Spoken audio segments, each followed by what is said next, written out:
On a Tuesday morning in late spring, Camilla Parker Bowles sat in the private garden at Clarence house and read the same 3 pages she had been reading on and off for 6 weeks. Not a palace briefing, not an official communication, not any of the institutional documents that the daily machinery of her position as Queen Consort generates and that her private secretary manages with the efficient precision that senior royal life demands. 3 pages that Anne had written by hand on cream stationery and sent to Clarence house without advance notice on a Friday morning that Camilla had believed was going to be an ordinary Friday. She had read them on the day they arrived. She had read them again the following morning. She had read them in the specific private way that people return to things they have not yet fully absorbed, across 6 weeks of a life that continued to make its usual demands on her, regardless of what she was processing underneath those demands. She sat in the garden with the 3 pages in her hand, and the morning around her, and the specific quality of stillness that Clarence House generates in the early hours before the official day begins. The garden was empty, no staff, no aides, no official purpose being served by her presence in it, just Camilla, sitting with the most honest thing anyone had said to her in 30 years, trying to find the specific place inside herself where she could put it that did not require her to either collapse under it or pretend it had not arrived. The people familiar with what Camilla's private life has looked like across the weeks since the Tuesday meeting at Buckingham Palace and Anne's letter and the conversations with Charles that followed describe a woman who is doing something that the public version of her composed institutional presence has never captured. She is sitting with the truth, all of it, for the first time in 30 years without the rehabilitation process and the managed perception and the institutional performance to put between herself and the complete honest picture of her situation, what that sitting looks like from the inside.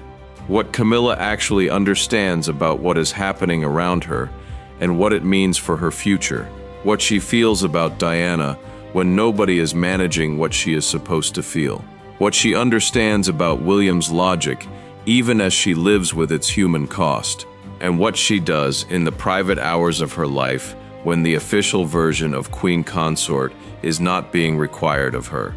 This is that story. Before we go any further, if you are new to Palace C-Drop, subscribe now and hit the bell. We cover the royal family the way it actually happens, not the managed version, the human story underneath all of it.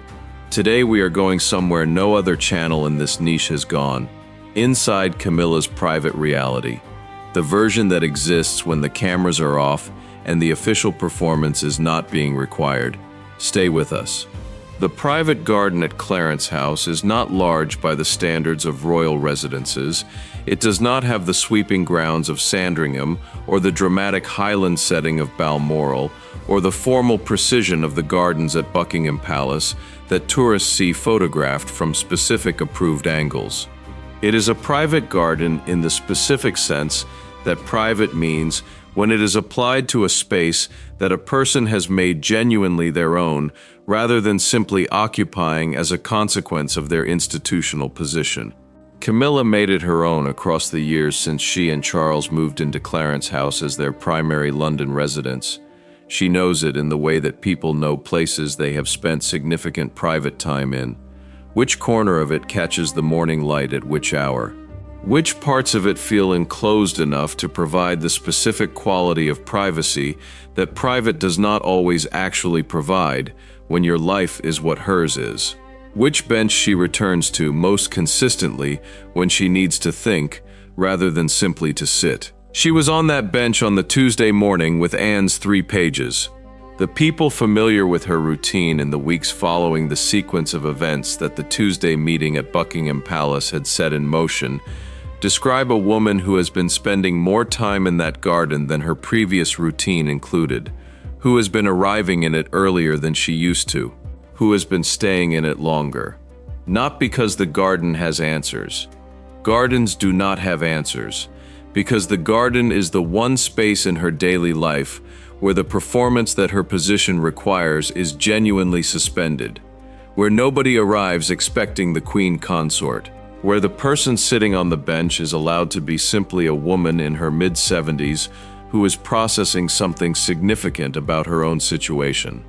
Sources familiar with her state of mind during this period describe Camilla as operating in a specific mode that the people close to her recognize from previous periods of significant personal difficulty in her life. She is not falling apart, she is absorbing.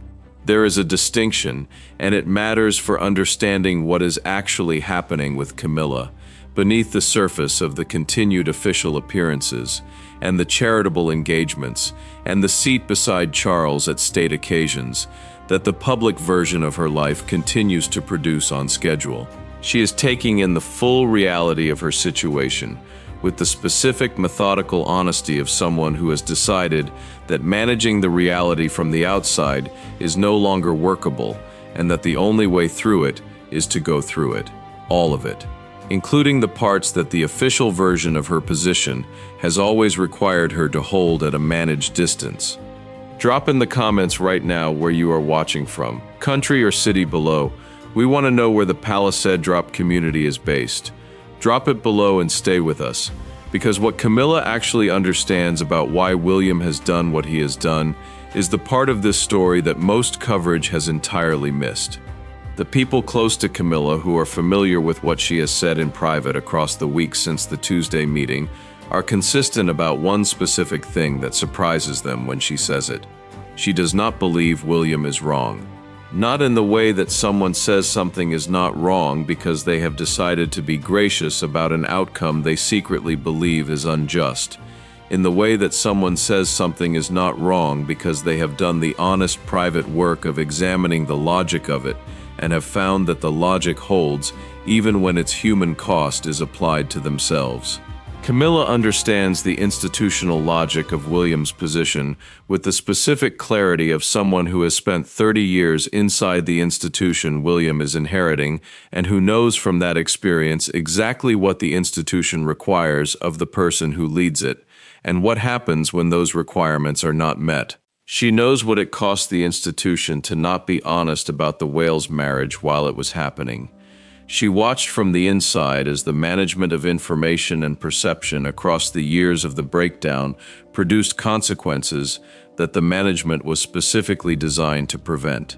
She saw what happened when the gap between the institutional presentation and the private reality became too large to sustain and collapsed publicly in ways that damaged everyone involved and the institution itself in forms that took decades to begin addressing. She does not want William to repeat that pattern.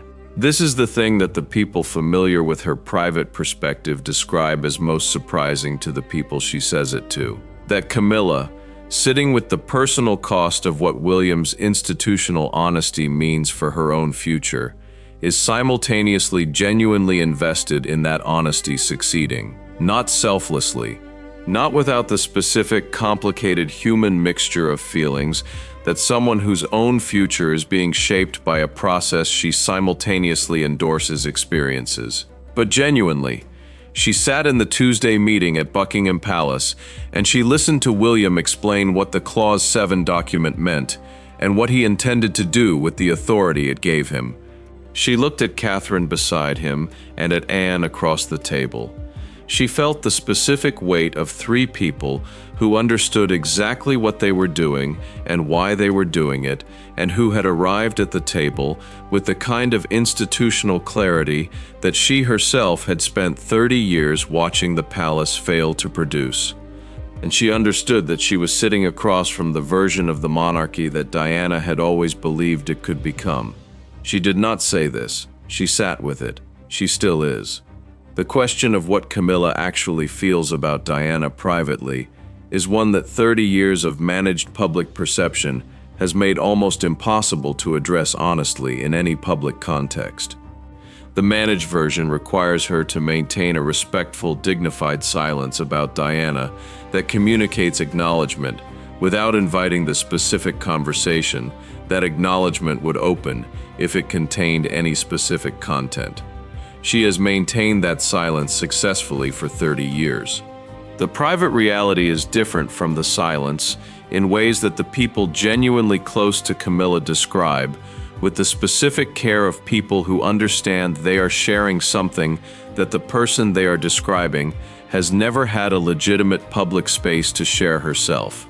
Camilla thinks about Diana more than the public version of her relationship to Diana's memory suggests. Not in a guilty way primarily, not in the specific self-flagellating mode that the simplest version of what she owes Diana's memory would demand. In the complicated, honest way that people think about the person whose life was most directly affected by their own choices, when those choices were made in circumstances that the simple version of responsibility does not fully capture. She thinks about who Diana was, not the public Diana, the private Diana, that 30 years of proximity to the same institution and the same people and the same family occasions produced in Camilla a specific if limited knowledge of. She thinks about what Diana needed that the institution was not built to provide, and what Diana found ways to claim for herself anyway, with the specific courage that genuinely extraordinary people bring to genuinely impossible situations. She thinks about the Tuesday morning in the garden with Anne's 3 pages. Anne had written about Diana in terms that the people familiar with the letter describe as the most honest private account of who Diana was inside the institution that any member of the senior royal family has ever committed to writing. Camilla read those pages about Diana written in Anne's precise, careful hand and felt something she has not spoken about publicly, and that the people familiar with her private response to the letter describe with difficulty because the feeling is not simple enough for the language that public discussion of these things normally uses. She felt recognized, not vindicated, not absolved, not released from the weight of what her choices contributed to Diana's suffering. Recognized in the specific sense that Anne's honest account of Diana, which was also inevitably an honest account of the story Camilla had been part of, treated the entire situation with the complexity it actually had, rather than the simplicity that the public version had always preferred. Diana was not simply a victim. Camilla was not simply a villain. The institution was not simply a backdrop. The entire story was more complicated than any version of it had publicly allowed. Anne had written the complicated version. Camilla had read it 6 times. The Clause 7 document has given Camilla a specific clarity about her future that the years of managed rehabilitation never provided. The institutional support that her current position provides ends when Charles's reign ends. The access, the staff, the residences beyond what William chooses to specifically authorize, the ceremonial precedents, the proximity to the family occasions that have structured her life since she married Charles. All of it ends. William has told her this directly.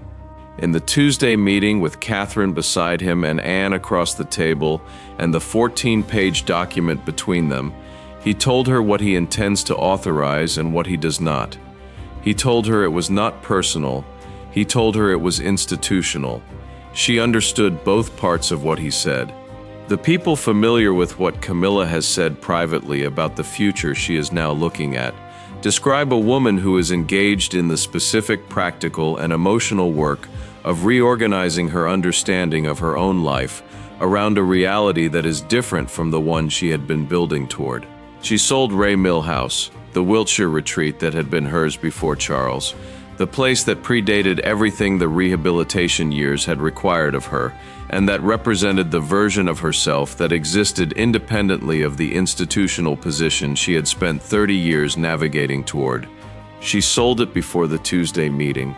The people familiar with the timing described this as significant, as reflecting an awareness that arrived in Camilla earlier than the official sequence of events would suggest, that the specific permanence she had hoped the coronation represented was not what it appeared to be, that the reorganization of her understanding of her own future needed to begin before the formal communication of what that future looked like arrived across the table in a 14-page document. She had begun the reorganization. The Tuesday meeting confirmed what the reorganization had been responding to. Subscribe to Palace Drop right now and hit the bell. This channel goes inside the complete human story every week without exception. Subscribe now so you never miss what comes next. The specific weight that Camilla carries in the private hours of her life is not the weight that the public version of her story would predict. It is not primarily guilt. Guilt in its simple form requires a clear accounting of what was wrong and what was owed, and the possibility of some form of address that reduces the weight over time. Camilla's private weight is more complicated than guilt, because the accounting of what was wrong and what was owed and what form of address might reduce it has never been simple and has never produced a stable resolution. It is not primarily shame. Shame is about how you are seen. Camilla has lived with how she is seen for 30 years and has reached the specific accommodation with it that people reach when they have spent long enough with something painful to stop expecting it to stop. What the people familiar with her private state describe is something closer to the weight of irresolution. The specific weight of a situation that has no clean ending, that requires ongoing inhabiting rather than eventual resolution. That produces not a moment of reckoning that releases something, but a continuous engagement with something that does not resolve. She sits with it in the garden in the early morning. She carries it through the official engagements and the state occasions and the seat beside Charles that the public version of her life continues to provide on schedule. She puts it down as well as she can in the private hours and picks it back up in the specific way that people pick up things they cannot put down permanently. This is what it looks like from the inside, not the dramatic collapse the world has been waiting for since August 1997, not the triumphant vindication that the coronation was supposed to provide and did not the villain receiving her comeuppance in the clean, satisfying way that the public narrative has always wanted the story to end. A woman in her mid-70s, sitting in a garden in the early morning, with 3 handwritten pages and the specific complicated weight of a life that did not turn out to be the thing she was told it was becoming. That is the private reality of Camilla Parker Bowles in the summer of the year that the Clause 7 document entered the succession planning record. Not simple, not clean, not the ending anyone scripted. Charles sees more of this than Camilla presents to anyone else. He has been watching the woman he loves navigate the specific weight of their shared situation for long enough to read the private version of what she is carrying, even when the public version of her composure is intact. He has seen the garden hours, the early mornings with the 3 pages, the specific quality of silence that she brings back from the garden into the rooms they share, and that tells him without words what kind of morning it has been and what the 3 pages have produced in the hours of sitting with them. He has not told her that the weight she is carrying is wrong to carry. He has not offered the reassurances that would require him to be dishonest about the institutional reality of their situation. He has not told her that William will eventually see things differently, or that the Clause 7 document is less final than it presents itself as being, or that Anne's letter was more extreme than it needed to be. He has not offered any of the comforts that would require him to be less honest than the situation deserves. What he has offered is presence, the specific quality of being beside someone who is carrying something difficult without trying to take the difficulty from them or redirect them away from it. Being present while they carry it, not solving, not managing, being there. It is the thing he has been most able to give her across all the years of their relationship that cost them both so much to eventually be allowed to have. The sources familiar with the quality of Charles and Camilla's private relationship in this period describe it as the most genuinely close it has been across the years of their marriage, not despite what is happening with the institutional future that the Clause 7 document has established. Because of it, because the honesty that the Tuesday meeting and Anne's letter and William's direct communication have forced into their shared understanding of their situation has produced a quality of genuine contact between them that the managed version of their life together, the rehabilitation, the careful public presentation, the institutional performance of a marriage that the world needed to be seen in specific managed terms, had never quite allowed. They are sitting together with the honest version of their situation, for perhaps the first time.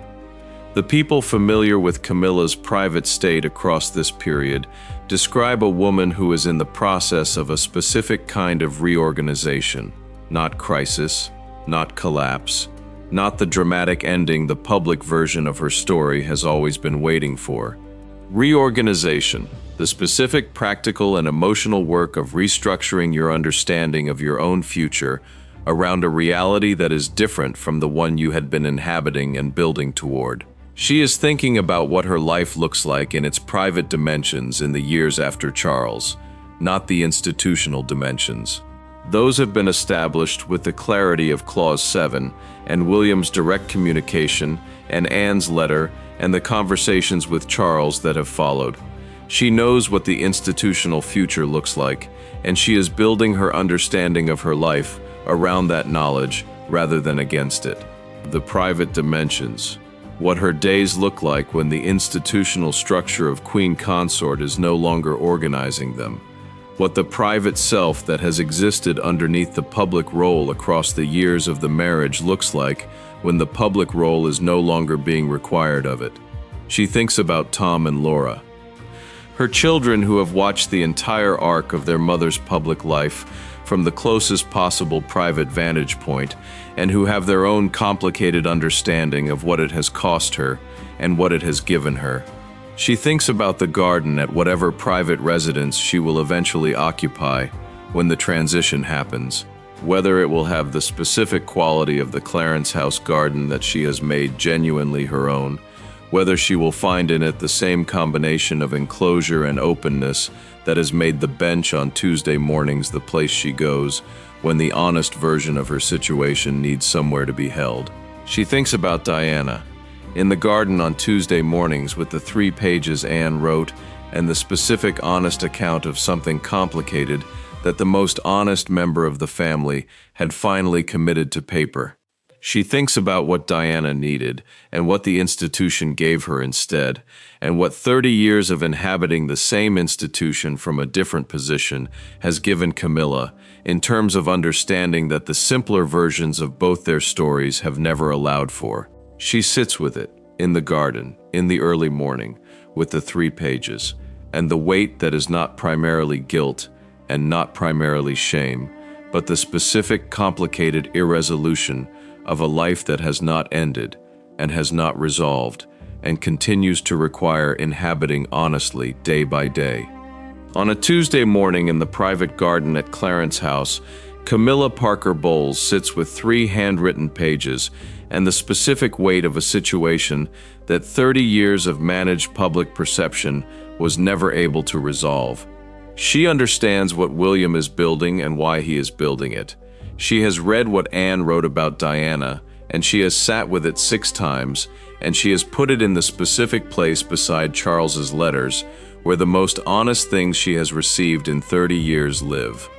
She knows what the Clause 7 document means for her institutional future, and she is reorganizing her understanding of her own life around that knowledge rather than against it.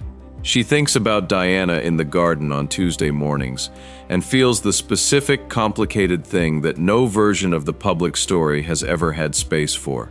Not guilt alone, not shame alone, not the clean, satisfying feeling that the world has always wanted her to experience as the ending of a story it decided was hers to carry. Something more honest than any of those things.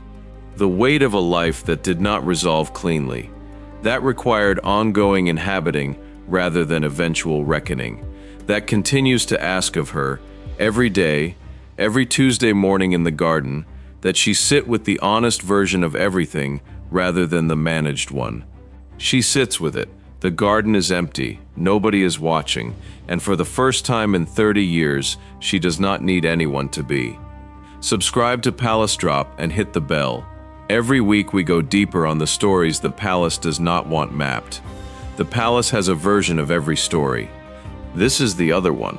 There is one conversation Camilla had in the garden on a specific Tuesday morning that the people familiar with this period describe as different from every other garden morning, not because of what she was reading or thinking, because of who arrived. Someone she had not seen privately in a very long time. Someone whose arrival at Clarence's house on that specific morning was not announced to staff in advance, and who came and sat beside her in the garden for nearly an hour before leaving without speaking to anyone else. Who arrived at Camilla's garden on that Tuesday morning, and what passed between them in the hour they sat together, is the story coming next to this channel. Subscribe now and hit the bell so you are here when it drops.